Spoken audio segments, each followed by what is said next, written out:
In this video, we're going to talk about the law of reversibility, which is also known as the principle of use and disuse. Essentially, this states that if we don't use it, we lose it. And therefore, whilst rest and recovery are clearly really important, too much rest or too much time away from training can cause detraining to occur. And therefore, consistency in our training over extended periods of time is exceptionally important. Now, sometimes things outside of our control might stop us from training.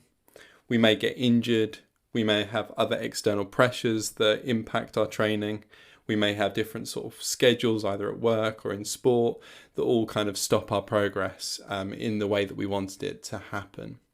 And it's really, really important that when we're working through a program, we have ways of dealing with each of these scenarios. So if we ended up in a situation where we were injured, it's really important that we find a way to continue training so that we don't lose that fitness that we've built over time, over the course of our recovery through that injury. We need to make sure that when we come out of the injury, we're as fit as possible. And this really goes for any other type of interruption in our training as well.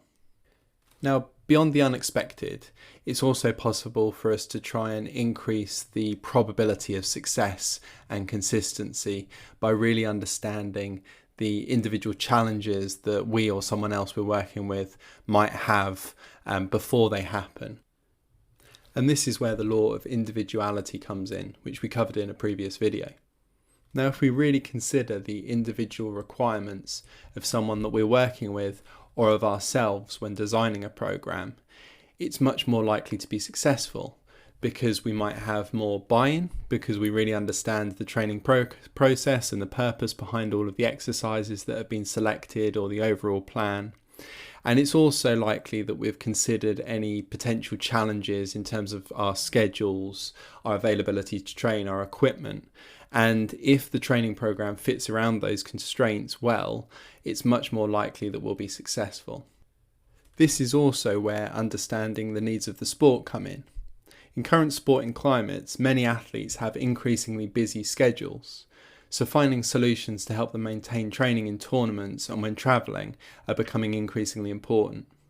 So if we really understand the individual that we're working with or ourselves, and we really understand the constraints that are being put upon that individual, both from a personal perspective, but also through a sports needs perspective, we're much more likely to find solutions which are going to be suitable for the long term, which are going to improve consistency and buy into the program and ultimately reap the rewards, because there are less times where the athlete or individual isn't training and therefore they're less likely to be exposed to reversibility and detraining. And these principles really also apply to non-athletes as well. If we're working with a member of the general public who wants to get fitter and healthier and do exercise for those reasons, we need to really consider their constraints and their individual motivations to find a program that's suitable for them and is, again, more sustainable for the long term, so we don't have periods of detraining where reversibility can take over and progress can be lost. Now, when we're thinking about the law of reversibility, it's also important to consider training residuals. So training residuals are defined as the retention of changes induced by systemic workloads beyond a certain time period after the cessation of training. So basically, after you've stopped training, how long does it take for you to lose the key adaptations that your body has benefited from as a result of that training? And here you can see the expected training residual times by the adaptation that we might be interested in. And you can see that maximal speed, for example, is something that we might lose in 5 days for the most part on average. So we'll have a significant change in those qualities over that period of time. Whereas aerobic endurance and maximal strength, we might be able to hold on to for nearer a month. And this can really help with our training design, especially if we know we're going to have certain periods out of training. We might know that, okay, well, if maximal speed is going to be scrubbed off that quickly, it's important that if we had really restricted training times, we keep on top of that quality, whereas maximal strength is something that we could perhaps have a little bit longer out of if we needed to, although we obviously want to keep on top of all of these things as much as possible. And this is where these training residuals start to come into their own in terms of programming as well, and understanding how to put together more long-term training plans. Because if we take a kind of extreme traditional block periodization model with some example training blocks in, we might go through 6 weeks of muscular endurance training, 6 weeks of strength training, and 6 weeks of explosive strength training before we get into our competition. And if we think about this logically now, that 6-week muscular endurance block that we put in the beginning, and that majority of that 6-week strength training block that we put in as well, may well be lost by the time we actually get to the competition, because there's a 6-week period of explosive strength training in there as well.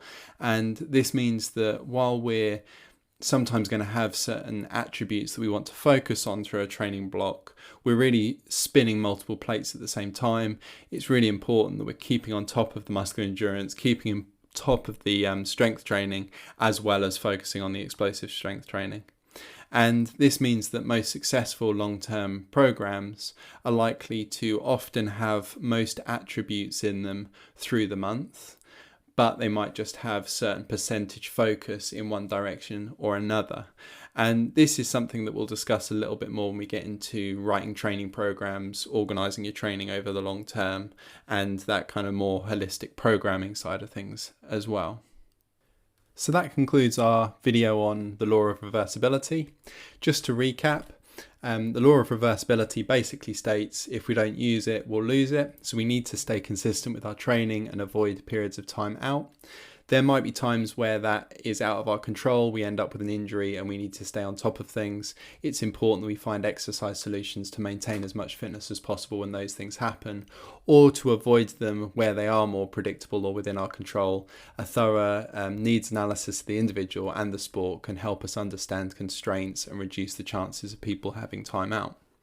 It's really important that we consider the training residuals when putting together programs and understanding how long different qualities might last after training. And further to that, it's really important that we keep on top of lots of qualities over the course of a year or a training block, so that we don't have periods of time where G training can occur in different qualities.